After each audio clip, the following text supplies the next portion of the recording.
നമസ്കാരം, പ്രവാസി മലയാളിയിലേക്ക് സ്വാഗതം. കൊറോണ വ്യാപനത്തിന്റെ പശ്ചാത്തലത്തിലും രാജ്യത്തെ ഉടമസ്ഥാവകാശ നിയമത്തിൽ അടിമുടി മാറ്റങ്ങൾ വരുത്തി UAE കൈയെഴുതിയിടുന്നു. ഇന്ത്യക്കാർ ഉൾപ്പെടെ UAEയിലെ വിദേശ നിക്ഷേപകർക്ക് വലിയ അനുഗ്രഹമാവുന്നതാണ് നിലവിലെ പുതിയ മാറ്റങ്ങൾ.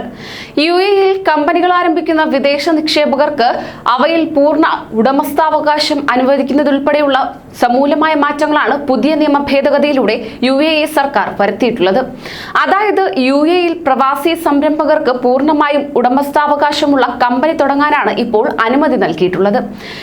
UAE പൗരന്മാർ സ്പോൺസർമാരായാൽ മാത്രമേ വിദേശികൾക്ക് കമ്പനി തുടങ്ങാനാവൂ എന്ന നിയമത്തിലാണ് മാറ്റം വരുത്തിയിട്ടുള്ളത്. 2015 കൊമേഴ്സ്യൽ കമ്പനീസ് നിയമത്തിൽ വരുത്തിയ ഭേദഗതിക്ക് UAE president Sheikh Khalifa bin Zayed Al Nahyan അംഗീകാരം നൽകിയിരിക്കുകയാണ്. 2015 കമ്പനി നിയമപ്രകാരം UAEയിൽ ലിമിറ്റഡ് ലയബിലിറ്റി കമ്പനികൾ തുടങ്ങുമ്പോൾ വിദേശികളുടെ ഉടമസ്ഥാവകാശം 49% നിജപ്പെടുത്തിയിരുന്നു. UAE പൗരനോ UAE പൗരന്റെ പൂർണ്ണ ഉടമസ്ഥതയിലുള്ള കമ്പനിക്കോ ആയിരിക്കണം ബാക്കി 51% ഉടമസ്ഥാവകാശമെന്നായിരുന്നു വ്യവസ്ഥ നൽകിയിരുന്നത്. ഈ വ്യവസ്ഥയ്ക്കാണ് പുതിയ നിയമ ഭേദഗതിയിലൂടെ മാറ്റം വരുത്തിയത്.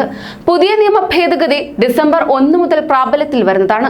നിലവിലെ കമ്പനി നിയമത്തിലെ 51 ആർട്ടിക്കിളുകൾക്കാണ് പുതിയ ഭേദഗതിയിലൂടെ മാറ്റം വരുത്തിയത്. അതോടൊപ്പം പുതിയ 3 ആർട്ടിക്കിളുകൾ നിയമത്തിൽ കൂട്ടിച്ചേർക്കുകയും ചെയ്തു. പുതിയ നിയമം പ്രാബല്യത്തിൽ വരുന്നതോടെ വിദേശി നിക്ഷേപ കമ്പനിയുടെ തലവൻ UAE പൗരനായിരിക്കണമെന്നും കമ്പനിയുടെ ഡയറക്ടർ ബോർഡിൽ സ്വദേശികൾക്കായിരിക്കണം ഭൂരിപക്ഷമെന്നുമുള്ള വ്യവസ്ഥകൾ പൂർണ്ണമായും ഇല്ലാതാകും.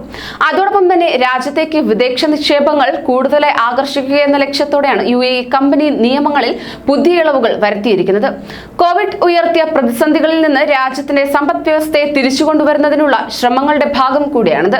പുതിയ ഇളവുകൾ നിലവിൽ വരുന്നതോടെ വിദേശ നിക്ഷേപകർക്ക് കമ്പനികൾ തുടങ്ങുന്നത് എളുപ്പവും കൂടുതൽ ലാഭകരമായി മാറും.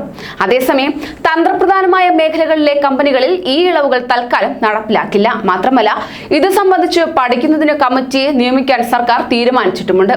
വിവിധ ഏജൻസികളുടെ പ്രതിനിധികൾ അടങ്ങിയ കമ്മിറ്റിയുടെ ശുപാർശയുടെ അടിസ്ഥാനത്തിലാവും ഇക്കാര്യത്തിൽ തീരുമാനം കൈക്കൊള്ളുക. ആയതിനാൽ തന്നെ എണ്ണ കമ്പനികൾ, ഗതാഗതം, സർക്കാർ സ്ഥാപനങ്ങൾ തുടങ്ങിയ മേഖലകളിൽ പുതിയ നിയമ ഭേദഗതി ബാധകമാവില്ല.